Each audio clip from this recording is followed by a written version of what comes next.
How's it going, everyone? And welcome back for another edition of the unofficial WCC Hoops podcast. Fresh back from Las Vegas for WCC Media Day. Got a lot of great interviews. Got to talk with the coaches, the players, Commissioner Stu Jackson. Talked with Randy Bennett, Mark Few. There's a ton of interviews on the YouTube channel, so I encourage you to go back, rewatch a lot of those. I want to thank Andy Patton from Locked On Zags, who also made the trip to Las Vegas, and we live streamed down there for 2 hours throughout the course of the day, which was really exciting. Just a lot of fun down there to really kind of like kick off the basketball season. 2 weeks away from opening tip-off, 2 weeks away from real games happening. Some of the secret scrimmages have been starting to take place over the last weekend or so. So there are some results, semi-results. Obviously, you can kind of take these with a grain of salt. But we're almost there. We are almost to the finish line. And I'm going to continue the season previews here this week. We are going to go over Washington State, San Diego, and San Francisco. So those are the three previews we will go over today. Reminder to hit that subscribe button and also follow along on social media at Post by Zach and at Unofficial WCC Pod. But I want to start off with the two things that were announced at WCC Media Day, and that is the coaches preseason poll and the coaches preseason team. Both of these were announced over the morning of Media Day, the joint Mountain West and WCC Media Day at Resorts World. And we'll start with the preseason poll, and it's going to look kind of no surprise, though, just the way this was all ordered. So I'll go down through the list. Number 1 was Gonzaga, which was very much expected based on what their preseason ranking looks like. Number 2, St. Mary's. Number 3, Santa Clara. Number 4, USF. 5, Washington State. 6, LMU. 7, Oregon State. Tied for 8th with Portland and San Diego. 10, Pacific. And 11, Pepperdine. And so again, the order of this, not a real surprise anywhere. Maybe the fact that Portland is at 8th is maybe the tiny bit of a surprise. But Washington State, LMU, like you could absolutely flip-flop those two teams. And I don't think it would make much of a difference. Gonzaga received 9 of the first place votes. 9 of the 11 first place votes. St. Mary's received 1. Which does mean that there was a first place vote that didn't belong to Gonzaga and didn't belong to St. Mary's. And that one first place vote belonged to the USF Dons. And it is still unclear who actually made that pick, because again, like these are the coaches who make the selections on where everyone is in these rankings. USF did receive a first place vote. I don't think they probably had a first place vote in this poll, if the poll even existed, since maybe the 80s or maybe that mid 90s squad that did reach the NCAA tournament. But regardless of the reason, I think it does say a lot about the progress of the USF program, that this has been about outside of Gonzaga and St. Mary's, this has been the most consistent program in the WCC over the last decade. They have been a 20-game winner 7 of the last 8 seasons. They have consistently been knocking on the door. They've been a top 75 Ken Pom and net team, I would say, like each of the last 5 years, something to that extent. I'd have to go back and verify but they're always in the mix. They're always right there with these other two. They're not always the third place team, but they're always in the mix. They've been in that 3, 4, 5 slot for the better part of the last decade, 15 years. And it does say a lot that San Francisco is the other one that does receive a first place vote. Obviously, in the grand scheme of things, it doesn't mean that much. It's a poll in the preseason. Yes, the coaches voted on it, but it does. They still have to go out and play games. They still have to go out and prove it. And USF was picked still 4th, not 3rd. So a lot to still work out there. And obviously we have games in a couple weeks, so we'll be able to start to quit talking about it and start to see it in action.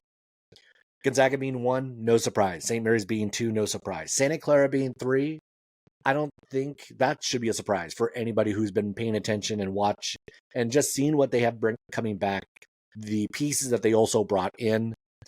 We talked about Santa Clara. I went over them in a preview last week, so you can go back and watch that as well. Santa Clara is going to be good. Santa Clara is tournament level good. They have a schedule that's going to challenge them. They have a group that is experienced enough and bring in 2 other pieces that are really going to help.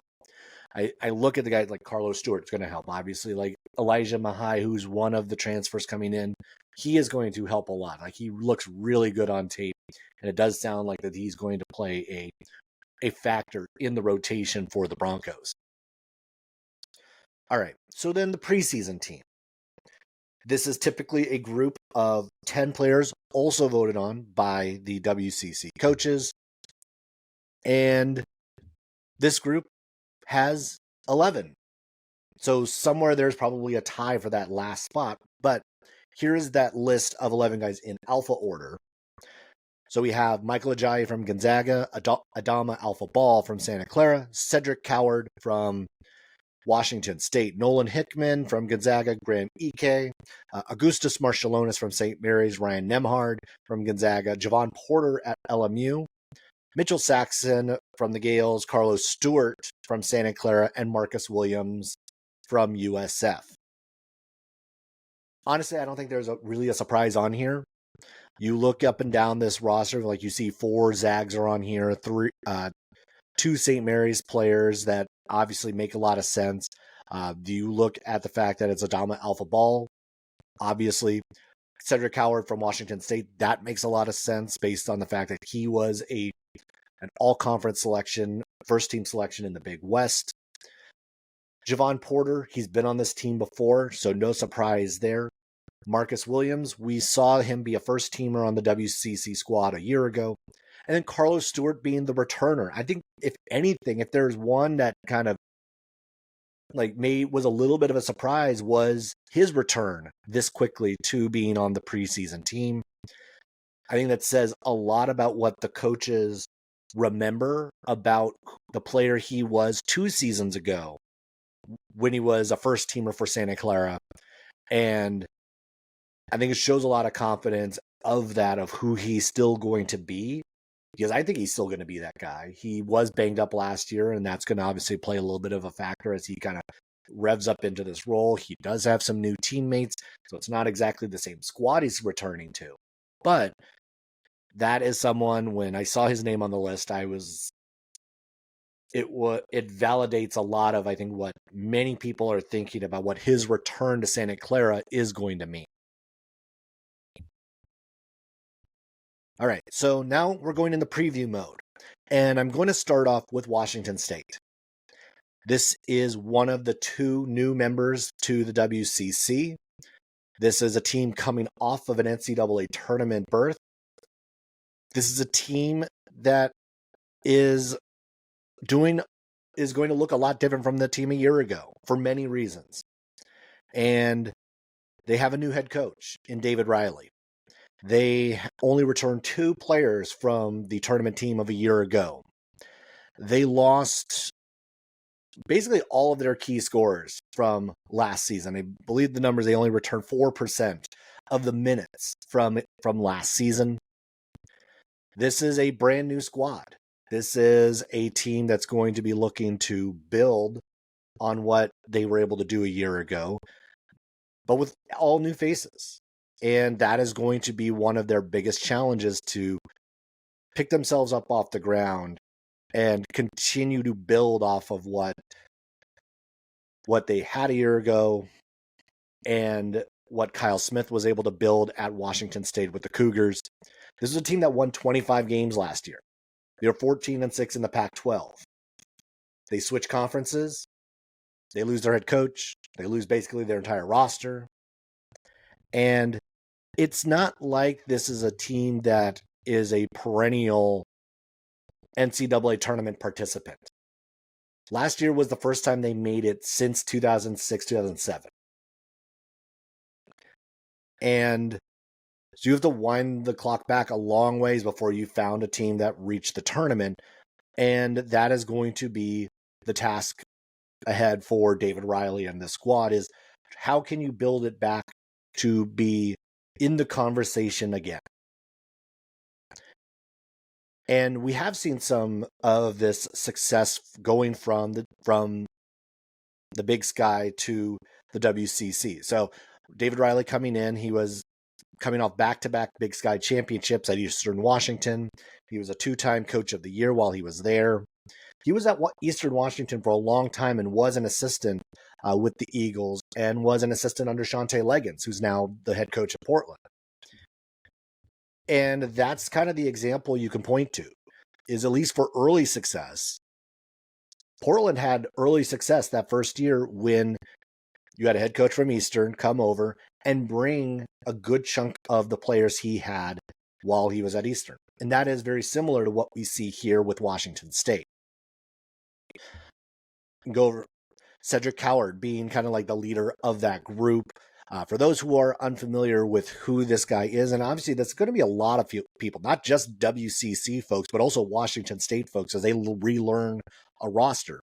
6'6" guard, senior. He was, as earlier mentioned, picked for the all WCC preseason team. 15 points a game, 6 rebounds, 89% from the free throw line. Really good catch and shoot player, great post up player. This is someone who is going to be one of the better players in the WCC this coming season. This is someone who I think has a good understanding of the situation he's walking into, and that they are trying to build something new at Washington State, but it's something he's familiar with because it was something he was building at Eastern Washington with Coach Riley. Ethan Price coming in, 6'10", forward, 12 points, 4 rebounds a game, 52% shooter from the field, 37% from 3. He was a Big Sky all-second team. Lawan Watts is another guy, 6'6" forward, redshirt sophomore, 9 points a game, nearly 5 rebounds a game in 22 minutes. Dane Erikstrup, the fourth of the Eastern Washington transfers coming over to Washington State, 6'11" forward, 10 points a game, 3 rebounds. So there's a lot of guys with established success at Eastern Washington that is coming over. And again, we've seen high elite Eastern Washington players come over and be very successful in the WCC. Even though we never actually got to see him play, I mean, you look up at Gonzaga, they have Steele Venters on that roster, and he was the Big Sky MVP for David Riley just a couple seasons ago. So there is, again, look at the track record of guys who are coming in. Look at Tyler Robertson, another example of that at Portland. A number of guys who've made that transition over. And there's a lot of that transition that is going to take some time. It's going to take some program building. And this is something that David Riley and I had talked about a couple months ago during our interview. And I do want to play a little bit of that interview so that we can kind of, again, get a sense of where Washington State is and then what we might see from this squad moving forward. How have you seen this group start to gel, and how excited are you for this group in your first season there? Yeah, so it is a different deal than it was 5-10 years ago. Now taking over a new job, we were returning 2 players from last year's top 25 season at Washington State. So the beauty of it though is that they're 2 players that were on a top 25 team. They know what winning looks like. They know what a championship basketball team looks like, and so having Parker and Isaiah has been a huge help for me and for our staff to be able to kind of instill those winning values. And then the other piece of it for me, I've been a head coach for 3 years. It's not totally new to me. Like when I got the head coaching job at Eastern Washington, we lost our 7 leading scorers. We were able to build through the transfer portal and have a decent season that first year. And then that's where, our kind of developmental culture and the continuity helped us, and then we were able to win the league the next 2 years. And so I think we're in a great spot where we do have some returning guys from last year's team. It is a huge help to be able to bring my 4 Eastern guys over, and just have some continuity. They know the terminology. They know what the schedule looks like. They know how practices are structured. And so, on paper, for sure, it looks like a total rebuild. But then when you actually get here in the gym, these guys are competing in week 2, like they've known each other for years. And so I think some of that familiarity has really helped. And then we're just able to adjust to the new times. Having those 4 come over, like bringing over LeJean Watts, Ethan Price, Cedric Howard, Dane Erickstrop. You, during your intro press conference, you talked about family, trust, and commitment being kind of like the 3 pillars you wanted to build your program off of. How much have like those 4, knowing what you were able to do these past 2 years at Eastern Washington, has helped kind of like the early stages of what you're trying to do there with the Cougars? Man, it's been great. Like, I think we do things a little different. We spend a lot of time together. Like I'm in the office a lot. Our coaching staff's in the office a lot.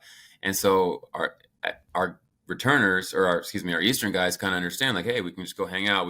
Doesn't have to be like some, principal office talk every time I go to the office. It doesn't have to be a film session that's negative every time we go in there. It's like, there's real relationships here. They're kind of encouraging the other guys to come along. They're really developing that chemistry that we had at Eastern Washington, which is huge. Like that's the family piece is where it all starts. If you look at this like work, then it's not going to be an enjoyable process, because we spend so much time together, and you're not able to get that extra, 2-3% that you need out of these days if you're really trying to get out of here and just punch a time card. So I think they've done a great job instilling that. And then, I think it's just the guys that we've brought in, the 2 guys that are returning, they've all bought into that as well. And they understand what we're trying to get out of this. They understand the values. And so it's been a really fun first couple of weeks of just everyone being on the same page and just fighting to build that chemistry, to build the family environment. And then that's how you build trust.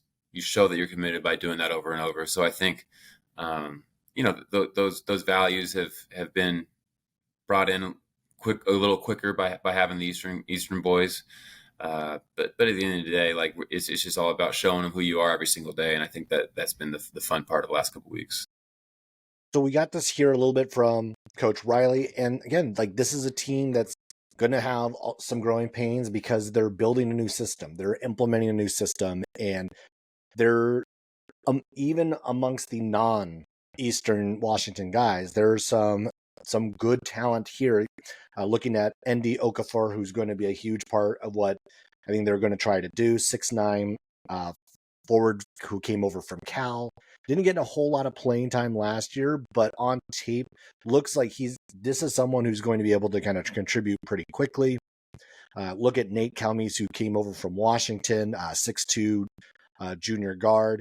He had a season high 15 points against Arizona. You could just see like how he attacks the basket, and how that it's going to be something that's going to be valuable for this squad. Again, like this, you have a lot of pieces who are going to be kind of like your 2 through 4, maybe even your 5s. You don't really have that solidified point guard. So this is, Calmes could be that guy who steps into that role pretty quickly. And then Marcus Wilson, who is one of the higher recruited guys coming in, 3-star recruit, good range, attacks the basket well. Again, another guy that is going to give them a different dynamic from some of the other pieces that they've been able to bring into this point.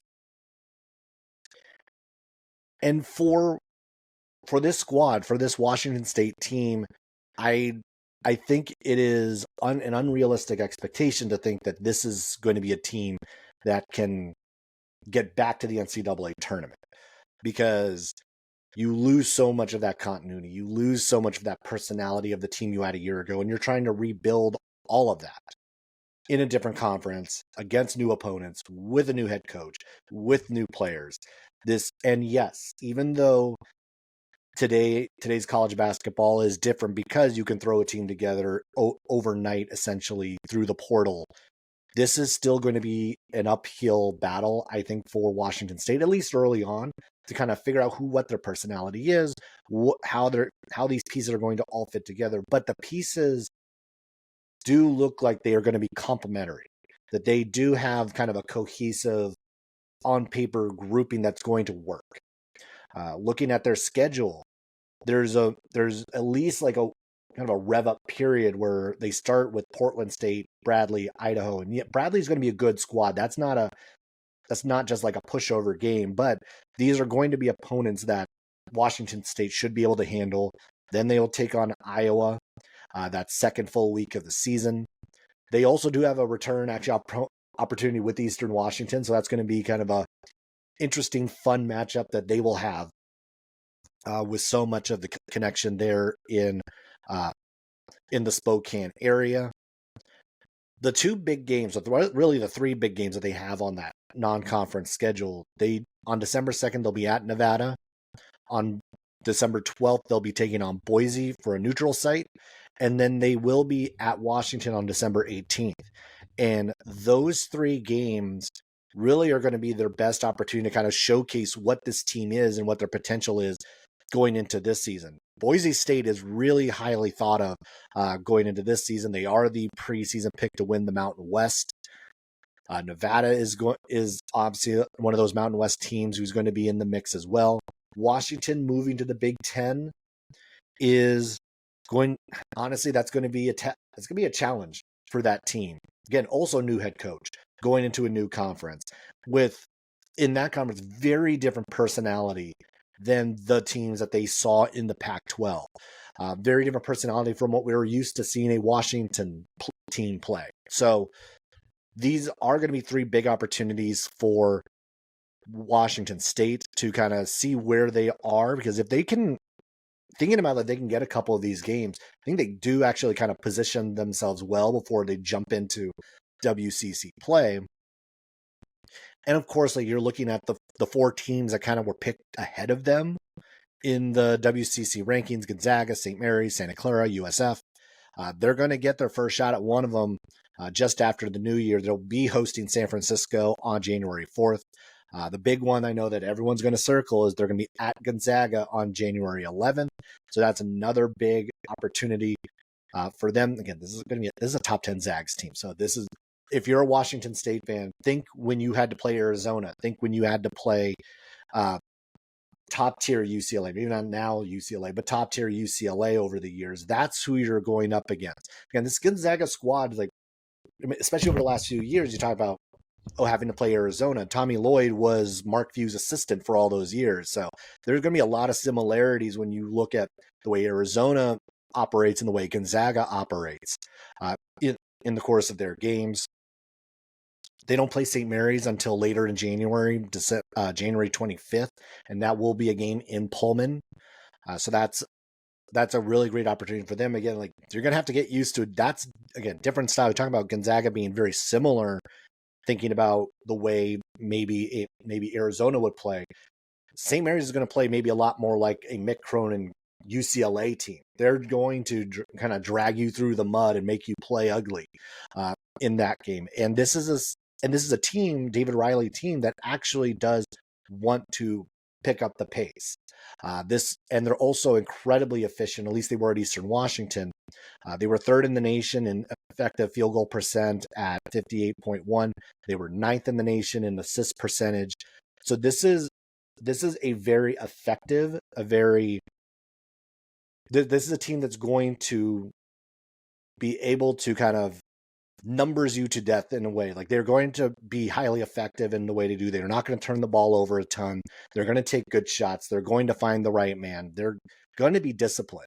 And I think that's going to be a huge factor in the WCC, because a lot of times these games get won on the margins, especially when you think about how you're going to beat Santa Clara, how you're going to beat USF, how you can beat St. Mary's, how you can beat Gonzaga. Like, you have to do all the little things right. And there is at least proof over the course of time, the way David Riley has run his teams, that is going to be a positive. That is going to be something that they do well, or at least that is something that they predict out to be able to do well going into this season. So this Washington State squad, I do think that where they were picked for the WCC by the coaches is probably about right. There is potential that they could climb up those standings a little bit. Maybe they can. I think there's maybe a chance that they could slide into third, but I think like fourth is, in my opinion, probably their ceiling this first year as they continue to kind of figure out everything.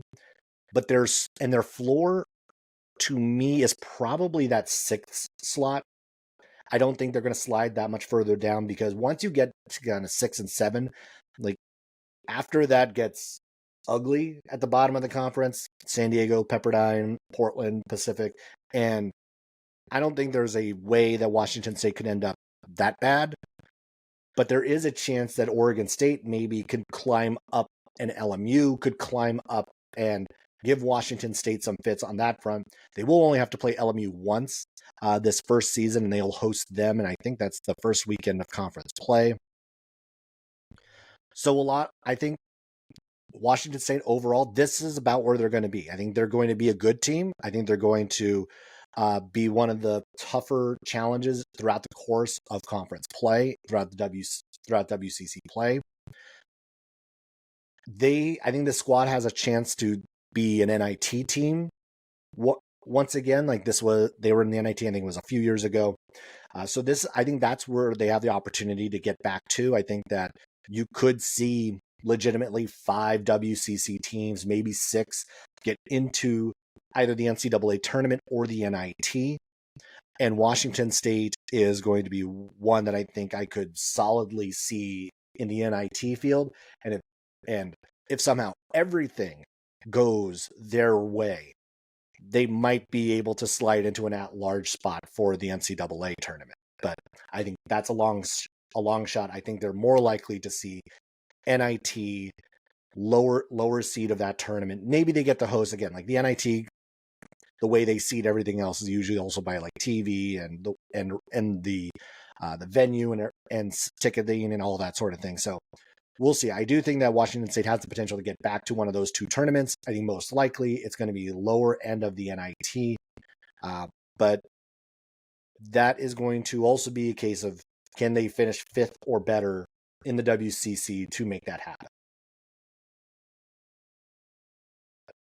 Okay, so we'll transition over to the team that was the surprise a year ago, and that was San Diego. And the San Diego Tourists, we're going to recap last year a bit.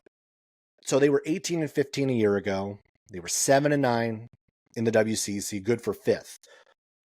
This is Steve Lavin's first full season at San Diego.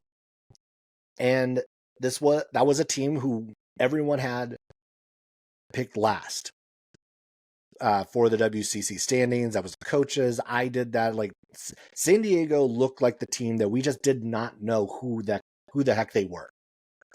There were a ton of freshmen, not a lot from the portal. They had some pieces that came back after the coaching change. Wayne McKinney came back, so there was at least some familiarity with faces and names, but there was nothing that we could be sure about with that squad. But as they kicked off the season, they were 6 and 4. They were looking okay. Came off back-to-back losses to Stanford, to Utah State. Neither of those games were really all that close. And then they came back home for Arizona State and won. And that was the shock, I think, for everyone outside of Jenny Craig Pavilion that happened. It legitimized what we had seen already, because their schedule was soft, and I was definitely not someone who believed it was real because of who they were doing it against. Once they beat Arizona State, they beat a Power 5 school, it legitimized what they were doing and what growth they had. They finished 10 and 5 in the non-conference. Their opponents weren't great, but it was building. They looked like they were actually getting better. And as they were going through that, I did kind of look forward a little bit and saw the start of their WCC schedule, and I knew it wasn't going to end well, and it didn't. They were 0-5 right out the gate. They had to play Gonzaga twice, St. Mary's, USF. They did play Pepperdine, but they had like the murderer's row right out the gate. And it was like, okay, they're coming back to earth. Maybe this isn't quite that team. But then they won 6 of the next 7, including a win at Santa Clara, which, again, another eye-opener because that's a good Santa Clara team. That was a good Santa Clara team that they beat. Ended up finishing 7-9 in conference play. Everything was looking like there was a ton of talent on this team. It was starting to emerge, and it was starting to gel. It was getting better. And then the portal happened, as it does in this day and age. They lost Kevin Patton Jr., who was, I thought, one of the better freshmen in the league a year ago. They lost Deuce Turner, who they relied a ton on for his offensive outbursts. Like I think back to I think it was 37 against St. Mary's that first week of conference play. They lost Wayne McKinney, who was their point guard, who was kind of their leader. They lost PJ Hayes, who was maybe their best 3-point shooter. They lost Jimmy Oladokun, who was one of their better interior players. They lost 5 guys who were a key part of their rotation a year ago. And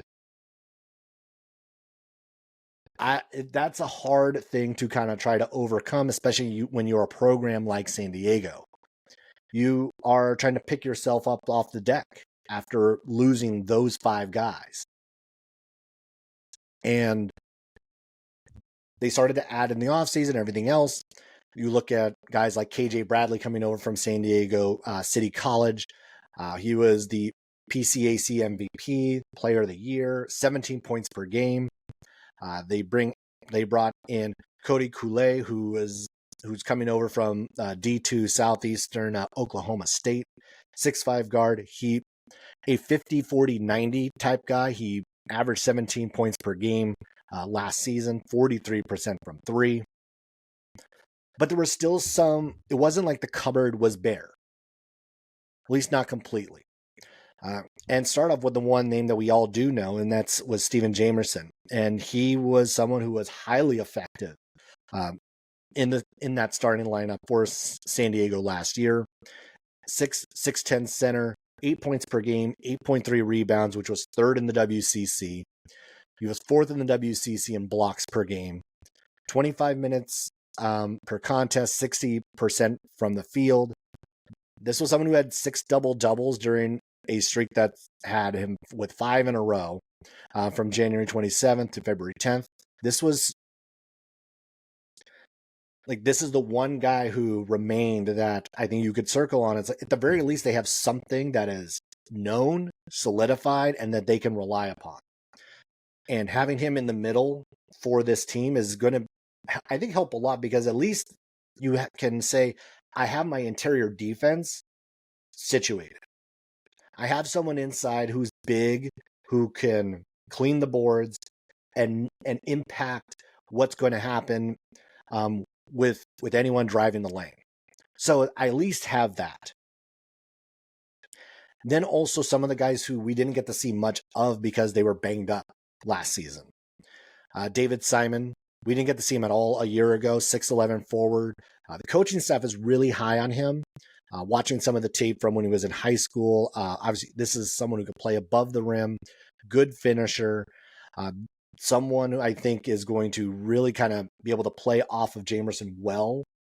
They're definitely going to be sharing some of the minutes, some of the playing time, but I think both of these guys are going to make significant impacts for the San Diego squad. Santiago Truett, I should say. Sorry, San Diego. Santiago Truett, 6'10" forward, Argentinian. He didn't get to play a whole lot last year either. Like, he missed WCC play. He only played 9 games a year ago. But watching some film of him in the U19 World Cup, can play inside and out. Good patience for a big man. His game reminded me actually a lot of Pau Gasol, and just the way, was able to have that patience, knew where the cuts were. Good passer for a big man as well. He averaged 8.7 points, 6.9 rebounds in that World Cup. And so San Diego is looking like, and then also I want to mention Dragos Lungo, another guy. We saw a lot of him last year. He did play in 28 games, but wasn't relied upon to do too much on the offensive end. But it does seem like he's going to be given more of that responsibility this coming season. One, out of necessity, but also because like this is someone who's come in, and I think even last year there was kind of like a little bit of a buzz about him and what he could end up being. And with all the additions, with some kind of like the guys that it seems like they're going to rely upon quite a bit, this is a team that was picked to finish 8th, or at least they were tied in the WCC preseason poll with Portland. And I think San Diego is going to struggle a little bit more this year, I think, than a year ago. Even though I do think we're going to see some growth, I think there's a lot of talent on this squad, but I don't think we have enough known talent to really say, hey, this is what's going to happen. I mean, even last year, like Deuce Turner came in as a transfer, and he had done some things prior to his arrival with the Toreros, and he showed everything that I think what the promise was. Like he was kind of the microwave. Like you put him in and like it was almost an instant 15 points. That was someone who was one of the better scorers, especially off the bench in the WCC.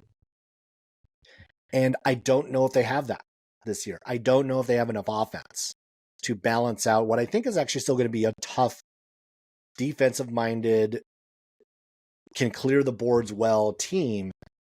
But I don't see where the offense is coming from necessarily right away. Now, I'll mention someone like a Cody Kool-Aid who could be that guy.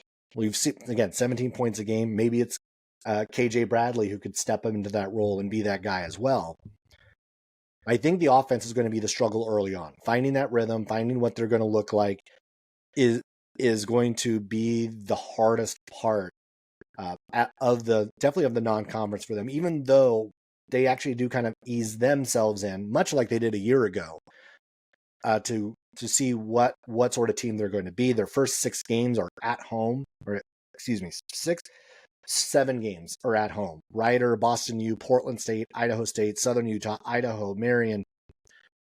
These are teams from conferences that honestly San Diego should actually do fairly well against. And we'll give them time to get through the growing pains, get through these early parts of the season when they're still trying to figure out who they are.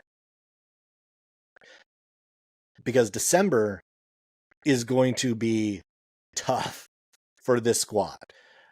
And it is not going to be easy. Their December schedule, they are at Arizona State. They're at San Diego State. They have Long Beach. They are at Fresno. They have UC San Diego. They're neutral for Grand Canyon. They have kind of a little bit of a murderer's row in December. So it really does feel like there is almost a necessity for them to try to get some things worked out in that first month of the season before they hit this stretch, because short of maybe at Fresno, I don't see an easy game in this bunch. And even though, like, this is going to be tough for San Diego. And going into the WCC play, it's just going to be tougher because Pacific is better. LMU is better. I think Portland's a little bit more cohesive than they were a year ago. Washington State and Oregon State coming in. This is a tougher road for San Diego going into this season. Even more so, it would have been tough losing the 5 guys that they did. And just looking at the way that there's non-conference sets up and then also the way conference sets up, it just feels like this is just going to be a tougher and tougher task for the San Diego squad. And thinking about where they are in that preseason poll, honestly, like 8th might be the best case scenario for this San Diego team, because I could very easily see them slipping down the 10th because Pacific is better, because Portland might have something going. And that just that slides them down just a couple of spots very quickly. And the only one to me that looks like they're in more dire straits is Pepperdine at the moment. But who knows? I was wrong about this team a year ago, and they made a run. The San Diego team has a bunch of unknowns,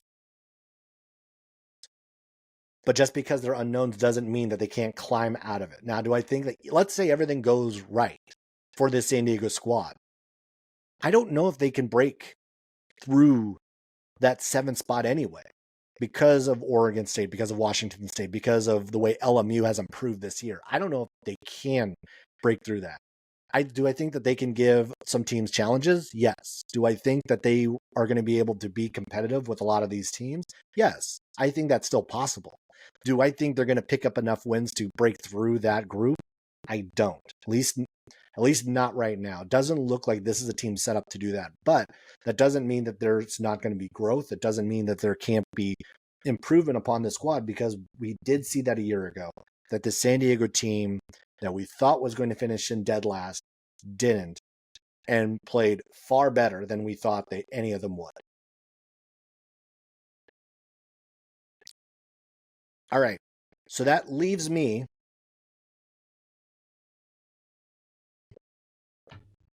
to talk about the USF Dons. And this is a team that we know has been knocking on the door to get back in the tournament each year since they reached it back in 2021.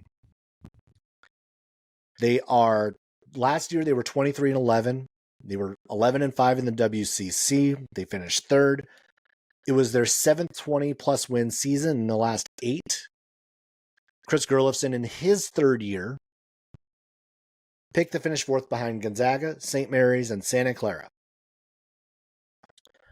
This was a squad that did a lot of good things last season. And then there were definitely some things that were left on the table. And the first thing that always is going to pop into my head, the thing that sticks out the most, is really what we saw at the beginning of, not really the beginning, but just like through what we saw throughout the course of the season, and just the close calls that the Dons had. The close calls against Gonzaga, the close calls against St. Mary's, against Boise, against Utah State. The number of times they were this close to getting a key win and it didn't come to fruition. The number of times that it was like, oh, they're going to actually be able to fight through this. They're going to actually they can get back to where we thought they could get. And it would just come up short. They had wins against Minnesota, which was a good win. They were able to take care of Santa Clara, which they knew they had to do. They took care of the teams that they had to take care of. What they were unable to do was take care of the teams that would have put them over the top and put them in the NCAA tournament. If it looks like I'm scrolling, I am actually scrolling to trying to find the one note about the schedules that I had. And I'm going to butcher it because I can't find it and didn't do my homework quite like I should have. The number that always stuck out was the difference between what USF was against teams net 100 and below, and net or 101 and below and 100 and above. They were 22-2 against the teams that were 101 and worse. They took care of business against the teams they needed to beat, which is exactly what you need to do. But they were 1-9 against the teams that were 100 or better. And that difference has to change. That 1-9 number is not going to get it done. They know it. Everyone knows it. But even flipping 2 or 3 of those games could make the difference between the NIT and the NCAA tournament. And they have the pieces to be able to get back. And I'll start with Marcus Williams. All WCC first team last year, all WCC preseason team this year. This is the 6'2" guard. This is a guy who has done just about everything you could ask. 14 points a game, 3 rebounds, nearly 4 assists. He stepped up his game when it mattered most. Like his averages for the WCC tournament, 16.5 points, 5 assists a game. He shot 59% from the field, 50% from 3 in the 3 games of the WCC tournament. Having him as the leader, having him come back is critical to what USF is going to be able to do this season, especially when you bunch him together with the other guards that return. When you look at the fact that you bring Malik Thomas back, who was obviously someone who kind of broke out middle of the non-conference schedule, WCC honorable mention, 12 points a game, 40% shooter from 3. He was one of the more exciting players to watch for me throughout the course of WCC play. He was shooting 40% from 3 during the conference tournament. This is someone like maybe not quite to the Khalil Shabazz level, but this is someone who could light it up and be kind of like the guy on any given night once he gets it going.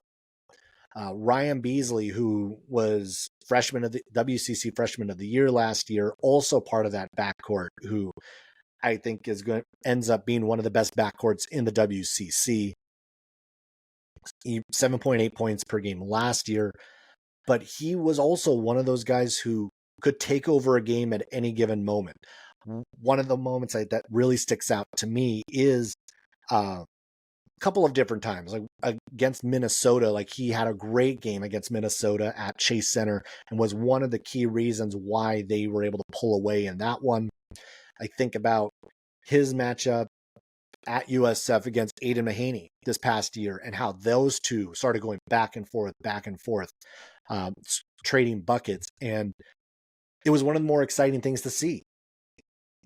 So this trio in the backcourt for USF is going to win them a lot of games. Marcus Williams, Malik Thomas, Ryan Beasley. They also play so well off of each other. And that's something that Marcus Williams talked a bit about when I was at WCC Media Day. I encourage you to go back and watch that video. I'll try to link it in here so that you can go back and watch that conversation, because that's something that is going to be important going into this year, because that familiarity, that continuity is wildly important in this day of college basketball. That they have 3 pieces to their backcourt that will be returning.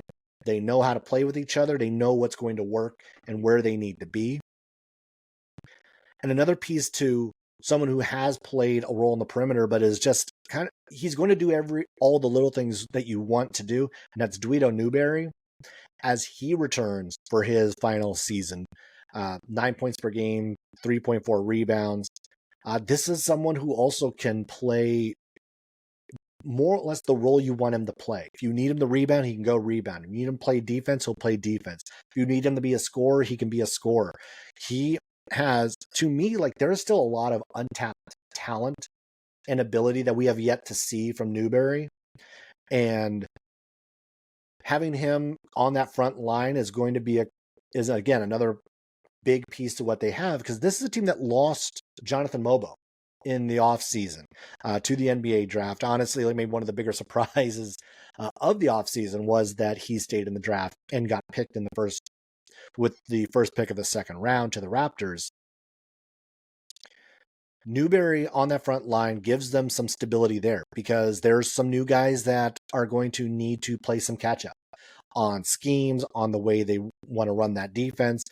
And also just the fact that this is a USF program that now has continued to have a distinct personality. And he is part of that. Again, like he was a 40% 3-point shooter too. Let's not forget, it's like that he was also part of that mix, that this USF squad does take it full advantage of stretching the floor and trying to be able to utilize that 3-point line as best it can in an effective way. And two of the newcomers I think are going to be critical for the squad more than anything.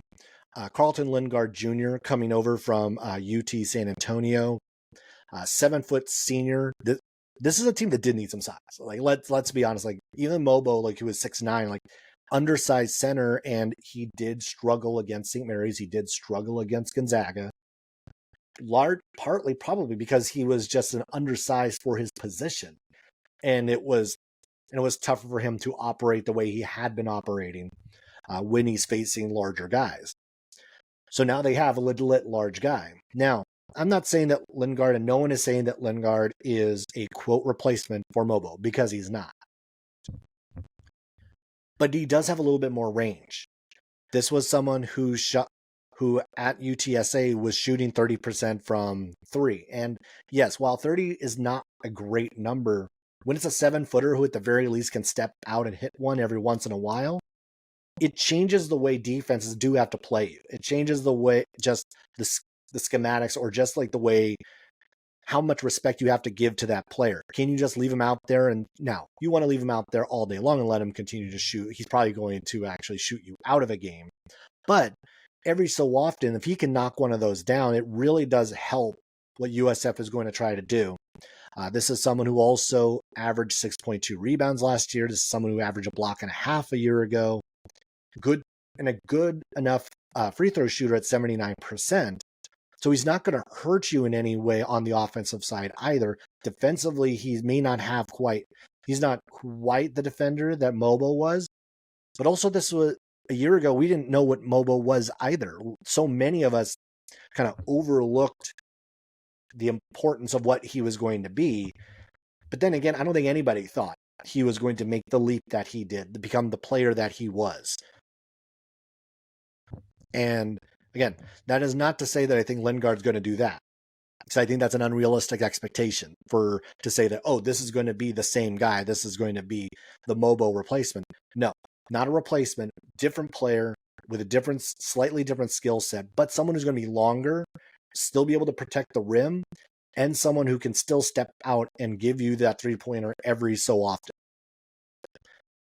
Now, one of the other guys that's going to be exciting to watch, and there's been some buzz about him, at least in the last few weeks, has been the play in practice of Tyrone Riley IV, who is coming in as a freshman, 6'6".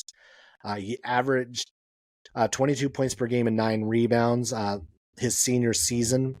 And he was named to the Max Prep California All-State 5th team. So he's long, he's athletic, he has a good touch inside the key. And it's someone who's going to give them a lot of energy. And I think this is something, as we look at the roster, you have a lot of guys who have set roles, set skill sets. What they need is someone who's going to be an energy guy, someone who's going to give them a burst off the bench. And that is something that Riley could end up doing for this squad. Almost, I'm thinking of like what the rotation might look like with, like, say, he and Beasley on the floor at the same time, just the amount of energy that those two are going to bring. And thinking about what this USF team is going to be, I mean, there are high expectations for this squad. And let's not beat around the bush. Like, this is a team that knows where its floor is. Like, honestly, like, there's, outside of Gonzaga, St. Mary's, there's no team that has a higher floor than USF. This is a team I can just pencil it in now. They'll win 20 games. I know they will. What's going to be the difference is who those 20 wins come against. Can they get to 24? Can they get to 26? And can they get enough of the games that are going to move the needle on the net, move the needle for their resume? Because the games will be there. The opportunities exist on the schedule. And that first week of the season, they do play Boise State. They're going to be hosting them at USF. So that is going to be a big contest for them. They're going to be hosting Memphis at the Chase Center on November 21st. They're going to be heading out to the Sunrise Slam to take on Clemson, and then either Fordham or Penn State. They have St. Louis, who are a lot of people are saying is going to be one of the better mid majors in the country, and I agree. St. Louis is playing like 4 WCC schools this year, and USF just happens to be one of them. They're going to be heading to Milwaukee to take on Loyola of Chicago. And they'll be at Bradley as well. There's a lot of meat on the non-conference bone for USF. A lot of opportunities. Again, we talked about those top hundreds. Boise, Memphis, Clemson, Penn State, St. Louis, Loyola, Bradley. Now, I'd have to take a look. I don't think all of them are going to be top 100 by the time they all face each other, but a good number of them are going to be that team. At least, I think I named about like 5 of them. At least 4 of them. Only I named 6. Maybe like 5 of them are going to be top 100 teams. You got to take advantage of at least a few of those to say like we're putting ourselves in position to be in position. And then the WCC schedule is also going to be a tough road. The WCC, I think, in the middle is definitely much improved. LMU's much improved. You add Washington State, Santa Clara got better. You add Oregon State, and they're going to be better. You look, and yes, maybe the bottom's going to not be as great. Like I still think Pacific's going to be that one surprise team from the bottom. So I would still look out for them. But USF has also proven that they can handle the business that they need to handle. They'll beat the teams they're supposed to beat. Can they do it against everybody else? Can they get one from Gonzaga this year? Maybe the wrong year to say, like, it's a taller task to say this year. Can they get one from St. Mary's? Can they continue to do what they can against Santa Clara? Will they beat Washington State? Will they beat Oregon State? How much of a tough task is LMU going to be? It's not going to be an easy road through the WCC. I could see them ending up, they could slide to that 5th. I think 5th is probably their floor in the WCC this year, but I still think they could get up to 3rd. Right now, I think that is, but where they are, according to the coaches, I think is actually about right. I think 4th is the slot I would put them in going into the season, finish 4th. And I think finishing 4th in this league based on whichever wins you pick up is good enough for the NCAA tournament. I think if they are able to get some of those key wins in the non-conference, they're going to put themselves back in position, much like Santa Clara. I think what we have seen thus far, though, at least over the last couple of years, is that the difference between what Santa Clara and USF is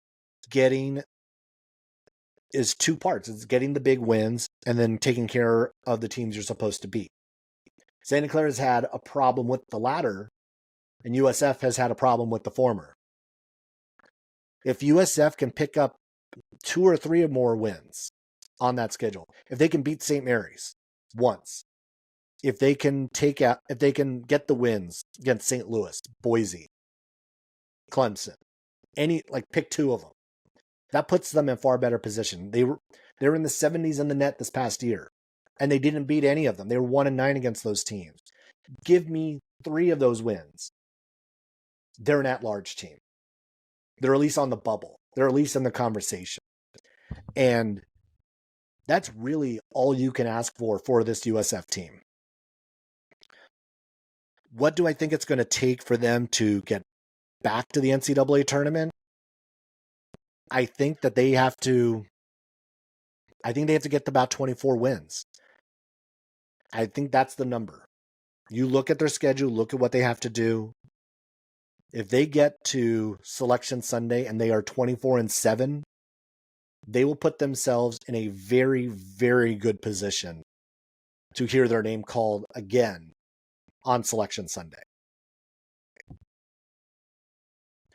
All right. Well, that'll do it for this episode of the unofficial WCC Hoops podcast. Remember, be sure to actually hit the subscribe button, like on social media, all of those sorts of things. There were full interviews from WCC Media Day on the YouTube channel and also on Spotify and the streaming platforms. So be sure to go back, watch those, get full review on everything.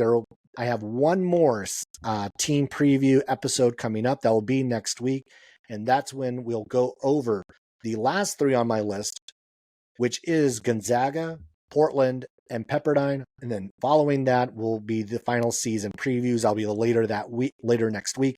And then the games are here. We are 2 weeks away from the start of the college basketball season. I am pumped. I am excited. Thanks all for hopping on and watching this episode. Plenty more to come. Again, one more time, subscribe on the channels, do all the things. Thanks for watching. I will catch you later.